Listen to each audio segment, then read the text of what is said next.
নমস্কার বন্ধুরা, এই মুহূর্তে আবহাওয়ার খুবই গুরুত্বপূর্ণ একটি আপডেটের সঙ্গে আমরা চলে আসলাম। অবশেষে বঙ্গোপসাগরে শক্তিশালী ঘূর্ণি আমরা স্পষ্ট দেখতে পাচ্ছি। আগামী আর কয়েক ঘন্টার মধ্যে দক্ষিণ বঙ্গোপসাগরে একটি সাইক্লোনিক সার্কুলেশন তৈরি হবে এবং এতে বৃষ্টির পরিমাণ প্রচণ্ড থাকবে। ভারী থেকে অতি ভারী বৃষ্টি হতে পারে এই ঘূর্ণাবর্তের ফলে, এবং এর ফলে আমাদের ভারতের বেশ কিছু রাজ্যে প্রচণ্ড পরিমাণে বৃষ্টি হবে, বজ্রপাত সমেত বৃষ্টি হবে, তারই সঙ্গে দমকা ঝড়ো হাওয়া এবং মেঘাচ্ছন্ন পরিস্থিতি তো থাকবেই। এদিকে পশ্চিমী ঝঞ্ঝার বৃষ্টি আগের থেকে আরও বেড়েছে, শক্তিও বেড়েছে পশ্চিমী ঝঞ্ঝায়, যার প্রভাবে আমাদের বাংলার দিকে কিন্তু বৃষ্টির সম্ভাবনা বাড়তে পারে, এমনটাই নতুন আপডেট অনুযায়ী কিন্তু উঠে আসছে। উত্তর ভারতের বিভিন্ন রাজ্যগুলিতে প্রচণ্ড পরিমাণে বজ্রপাত সমেত ভারী বৃষ্টি সঙ্গে দমকা ঝড়ো হাওয়া বইতে পারে। একই সঙ্গে এদিকে আমরা কোথাও কোথাও জম্মু কাশ্মীর লাদাখ দিকে ব্যাপক হারে তুষারপাতের সম্ভাবনাও কিন্তু আমরা লক্ষ্য করতে পারছি। এছাড়া আমাদের বাংলাতেও বৃষ্টির পরিমাণ আগের থেকে কিছুটা বেড়েছে। তো চলুন আপনাদেরকে দেখাই কেমন যাবে আগামী 10 দিন বাংলার আবহাওয়া, কোথায় কোথায় বৃষ্টি হতে পারে এবং কোথায় কোথায় বৃষ্টির পরিমাণ আগের থেকে বেড়েছে। এরপরে আরও কিন্তু ঠান্ডা বাড়তে পারে কিছুদিনের জন্য, সেটাও আপনাদেরকে দেখাবো এবং দেখাবো কোন কোন জেলায় ঠান্ডা বাড়তে পারে, কেমন থাকবে পরিস্থিতি। তো ভিডিওটিকে আপনারা বিনা স্কিপ করে শুরু থেকে শেষ পর্যন্ত অবশ্যই দেখতে থাকুন।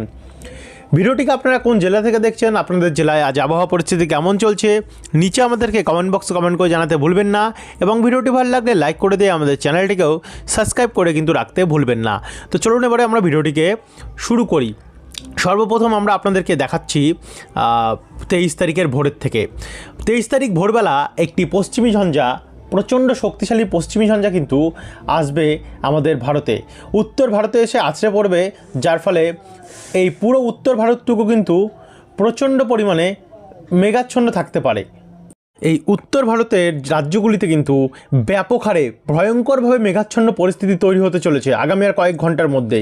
এর ফলে যোধপুর, নিউ দিল্লি, জয়পুর, বিকানের, কোড এই জায়গাগুলোতেও কিন্তু বেরমার অঞ্চলগুলিতে, জয়পুর দিকটাতে, আগ্রা দিকটাতে, কার্নাল, চণ্ডীগড়, শ্রীগঙ্গানগর, লাহোর, অনন্তনাগ, মানালি, পুরো জায়গাটুকুতে আপনারা দেখতে পাচ্ছেন গিলগিট, এইভাবে কিন্তু মেঘাচ্ছন্ন হয়ে পশ্চিম দিক বরাবর আসছে, পুরোটাই কিন্তু মেঘে ঢাকা থাকবে।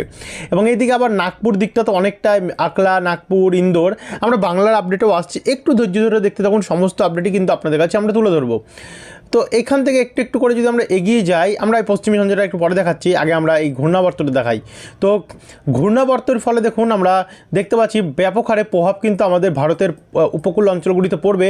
23 তারিখ থেকেই চেন্নাই, পাদুচেরি, নাল্লোর দিকগুলোতে মেঘাচ্ছন্ন হওয়া শুরু হবে। পাদুচেরি, তাঞ্জাভির, বেঙ্গালুরু, এদিকে 24 তারিখ নাগাদ আরও পরিস্থিতি আমরা দেখতে পাচ্ছি খারাপ হবে, অর্থাৎ আরও এখানে মেঘাচ্ছন্ন কন্ডিশন বাড়বে। 24 তারিখ দুপুরবেলার মধ্যে কিন্তু বেঙ্গালুরু, বরেলি, নাল্লোর, চেন্নাই, পদুচেরি, তাঞ্জাভির, কোয়াম্বাতোর এই জায়গাগুলোতে কিন্তু ভয়ঙ্করভাবে মেঘে ঢাকা থাকবে। আর একই সঙ্গে ভারী বৃষ্টির সম্ভাবনা আমরা দেখতে পাবো এই সমস্ত জায়গাগুলিতে হবে 25 তারিখ নাগাদ। এবং 25 তারিখ থেকে আমরা যদি 26 তারিখে যাই, 26 তারিখে কিন্তু আরও কন্ডিশন আমরা দেখতে পাচ্ছি মেঘে ঢাকা থাকবে, পুরোপুরিভাবে মেঘে ঢাকা থাকবে এই জায়গাগুলো। আমাদের বাংলার দিকে কি কোনো প্রভাব যাচ্ছে? আপাতত আমরা দেখতে পাচ্ছি আমাদের বাংলার দিকে এই সমস্ত ঘূর্ণাবর্তের কোনো প্রভাব পড়ছে না, তবে আন্দামান এবং নিকোবর দ্বীপপুঞ্জের দিকে প্রভাব পড়তেও পারে, যদি পরে আপনাদেরকে আমরা দেখাবো, তবে কিছুটা প্রভাব কিন্তু পড়তে পারে। এদিকে 28 তারিখ নাগাদ গেলে আমরা বালাগাবি, নাগপুর এই জায়গাগুলোতেও আমরা দেখতে পাচ্ছি যে অনেকটাই মেঘাচ্ছন্ন থাকতে পারে। তবে 28 তারিখের মধ্যেই নতুন প্রথম ঘূর্ণাবর্তের প্রভাব চলে যাবে। এরপর 29 তারিখ নাগাদ আবারও দ্বিতীয় ধাপের একটা প্রভাব আসতে পারে, দেখে নিই আমরা আছে কি না। না, আপাতত তেমন একটা প্রভাব পড়বে না, তবে মেঘাচ্ছন্ন কন্ডিশন থাকার সম্ভাবনা রয়েছে। যাই হোক, 31 তারিখ অবধি আপনাদেরকে এটা দেখালাম। 1 তারিখের থেকে কালকে দেখানো শুরু করব যে ঘূর্ণাবর্তের পরে কোনো ঘূর্ণাবর্ত তৈরি হচ্ছে কিনা। এবার আমরা সরাসরি দেখে নেব এখানে পশ্চিমী ঝঞ্ঝার কন্ডিশান আমাদের বাংলার উপরে কেমন পড়বে। 23 তারিখ ভোর থেকে যদি আমরা দেখা শুরু করি, দিল্লির ওপর থেকে আসছে।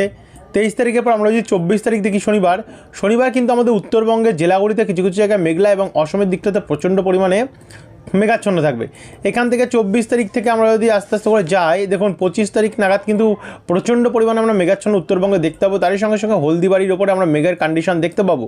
এদিকে আলিপুরদুয়ার, কোচবিহার, কিশোরগঞ্জ এদিকগুলোতেও কিন্তু ব্যাপক হারে কোথাও কোথাও মেঘাচ্ছন্ন থাকতে পারে। আর এই অঞ্চলগুলিতে মালদার দক্ষিণ ভাগে, নলহাটির দিকটাতে, জয়পুর দিকটাতে একটু আমরা মেঘাচ্ছন্ন কন্ডিশন দেখতে পাবো। এর কারণে এই সমস্ত সাইডগুলোতে কিন্তু তাপমাত্রা কমবে, অনেকটাই ডাউন আসবে, নিচে আসবে তাপমাত্রা, সর্বনিম্ন তাপমাত্রা। এখান থেকে 25 তারিখ থেকে আমরা যদি 26 তারিখের দিকে এগোতে থাকি, প্রথম ঝঞ্ঝার প্রভাব প্রথম দিন দেখলাম যে মেঘাচ্ছন্ন থাকবে। দ্বিতীয় দিন তো পুরোপুরিভাবে ভারতের পুরো উত্তর ভাগটা ভয়ঙ্করভাবে মেঘে ঢাকা থাকবে। গোয়ালিয়র, এলাহাবাদ, নিউ দিল্লি, আহমেদাবাদ, পশ্চিমভাগ, উত্তরভাগ চারিদিকে কিন্তু মেঘে ঢাকা আমরা দেখতে পাবো। তারই সঙ্গে আমাদের উত্তরবঙ্গেও শিলিগুড়ি, দার্জিলিং, কালিম্পং দেখুন নতুন আপডেট এসছে। দুপুরে কিন্তু এতটা প্রভাব ছিল না। বর্তমানে লেটেস্ট আপডেট অনুযায়ী আমরা দেখতে পাচ্ছি এখানে শিলিগুড়ি, দার্জিলিং, তারপর হচ্ছে কিষানগঞ্জ, এখানে আমরা দেখতে পাচ্ছি করণদিঘি, পুরোপুরিভাবে কিন্তু আমরা দেখতে পাচ্ছি যে এখানে মেঘাচ্ছন্ন থাকবে। ইসলামপুর, তারই সঙ্গে আমরা দেখতে পাচ্ছি এখানে ধূপগুড়ি, জলপাইগুড়ি, কার্শিয়ং এদিকগুলোতেও কিন্তু আমরা ব্যাপক হারে মেঘাচ্ছন্ন দেখতে পাচ্ছি। এদিকে বাংলাদেশেরও আমরা ঠাকুরগাঁও, পঞ্চগড় দিকগুলোতে দেখতে পাচ্ছি মেঘাচ্ছন্ন থাকবে। আর এদিকে এলাহাবাদ, গোয়ালিয়র, কানপুর, ফাজিয়াবাদ, বরেলি দিকগুলোতেও পুরোপুরিভাবে মেঘে কিন্তু ঢাকা থাকবে, যার ফলে এই জায়গাগুলোতে কিন্তু একটু ঠান্ডা অনুভব হবে। এরপর 28 তারিখ নাগাদ যদি যায়, 28 তারিখেও আমরা দেখতে পাচ্ছি ভালো মতন মেঘে ঢাকা থাকতে পারে। 29 তারিখ হালকা পালকা থাকবে। 30 তারিখ নাগাদ আমাদের দক্ষিণবঙ্গ এবং উত্তরবঙ্গে দুটো সাইডে কিন্তু মেঘে ঢাকার একটা সম্ভাবনা দেখা যাচ্ছে। দক্ষিণবঙ্গে কয়েকটি জায়গায় মুর্শিদাবাদ এবং নলহাটির দিকে দেখা যাচ্ছে। তারপরে 31 তারিখ গেলে তো পুরো আমাদের গাঙ্গেয় দক্ষিণবঙ্গে মেঘে ঢাকা থাকতে পারে। নতুন আপডেট অনুযায়ী এটাই বলছে।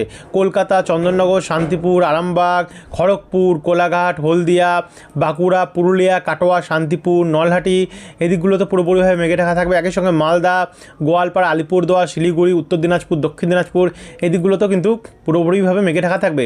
এদিকে যোধপুর, নিউ দিল্লি, তারপর হচ্ছে গোয়ালিয়র, ধানবাদ হয়ে এদিকগুলোতেও কিন্তু ব্যাপকভাবে আমরা মেঘে ঢাকা দেখতে পাবো। 31 তারিখ বাংলাদেশেও থাকবে। 1 তারিখেও দেখুন পুরোপুরিভাবে কিন্তু আমরা মেঘাচ্ছন্ন দেখতে পাবো।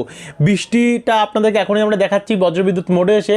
তার আগে আমরা মেঘাচ্ছন্ন মোড দেখিয়ে দিচ্ছি যে মেঘ কেমন থাকবে। আপাতত দেখাচ্ছে যে মেঘলা কিন্তু আকাশ থাকবে। 2 তারিখে যদি দেখি, 2 তারিখে কিন্তু আরও মেঘাচ্ছন্ন থাকবে। মোটামুটি 31, 1, 2, 3 কিন্তু টানা আমরা মেঘাচ্ছন্ন দেখতে পাবো আমাদের বাংলার আকাশ।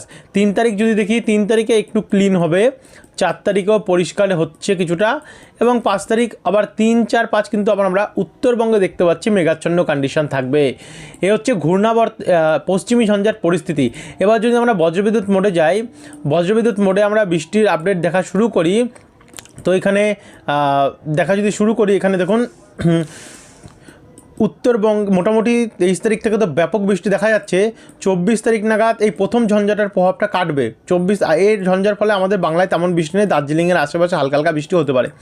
25 তারিখ নাগাদ যদি আমরা যাই, তো 25 তারিখেও তেমন কোনো প্রভাব নেই, 26 তারিখেও কিছু নেই। কিন্তু 27 তারিখ নাগাদ প্রথম, তারপরে যেই ঝঞ্ঝাটা আসছে 27 তারিখ নাগাদ কানপুর, জনসি, বারেলির ওপর থেকে, এটাতে কিন্তু কিছুটা প্রভাব পড়বে। কিছু আমরা একবার দেখে নিই। হ্যাঁ, প্রচণ্ড বৃষ্টি রয়েছে, ভারী থেকে অতি ভারী বৃষ্টি রয়েছে, এবং এর প্রভাবে আমাদের দার্জিলিং, ধত্রী সাইডে হালকা হালকা তো প্রভাব পড়তে পারে। তবে সিকিম দিকটাতে অনেকটাই বৃষ্টি হতে পারে।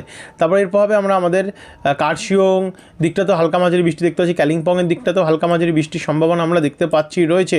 তো এখান থেকে এর প্রভাবটা কাটলো। দুপুরে দেখেছিলাম আমরা এখানে অনেকটাই বৃষ্টি দেখানো হচ্ছিলো। বর্তমানে লেটেস্ট আপডেট বলছি জায়গাগুলোতে একটু বৃষ্টি কমেছে।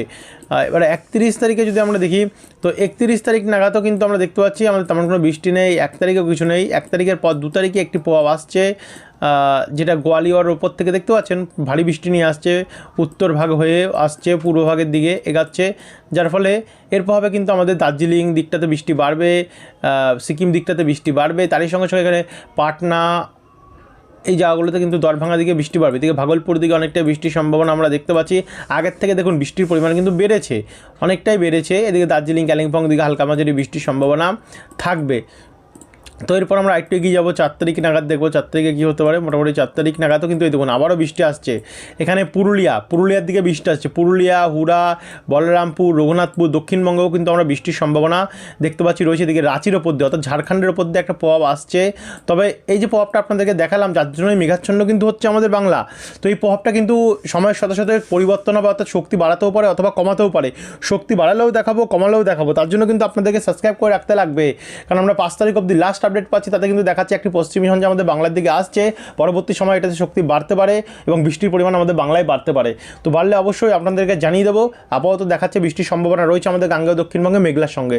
তো এই ছিল এখনকার আপডেট। ভিডিওটি দেখার জন্য অসংখ্য ধন্যবাদ। যারা এখন অবধি সাবস্ক্রাইব করেনি, পরবর্তী আপডেটগুলো পাওয়ার জন্য সাবস্ক্রাইব করে রাখতে ভুলবেন না। ধন্যবাদ ভিডিওটি দেখার জন্য।